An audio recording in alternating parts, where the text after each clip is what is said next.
What? Hello. Yes, Ya Muhammad. Assalamu alaikum. Alaykum salam. Sheikh, I have braces for almost 2 years with around 3 months of treatment and little left to pay. Doctor is male and his helper is female, but both are Muslim. When I enter, I knock and wait for permission. When I leave, I shut the door, leaving them in khalwa, and I believe there's no cameras inside. I think he'd consider it super rude if I leave it open and will ask me to close it and stop in treatment early. Why would you be in khalwa if the doctor is male and the assistant is a female?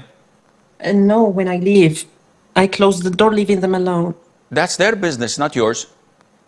Can I close it? You can close it and lock it if you wish and put whatever you... It's none of your business. This is their life. This is their business. This is their daily routine. You're not responsible for it. By closing the door, you're not the one who's causing them to fall in love and do hanky-panky stuff. Don't go too extreme. Does wind or air bubbles that come out from the front passage break a woman's wudu? This is, again, an issue of dispute.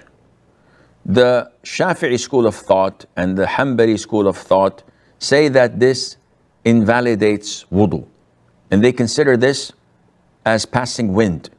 Whether it's from the back passage or from the front passage, it doesn't make any difference.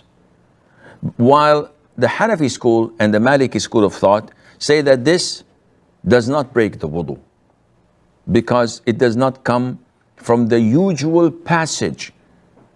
When the Prophet used to talk about this ﷺ, and teach his ummah to perform wudu if they hear a sound or find a smell or an odor, this was in regard to what was known to everyone, which is what comes from the back passage, from the anus.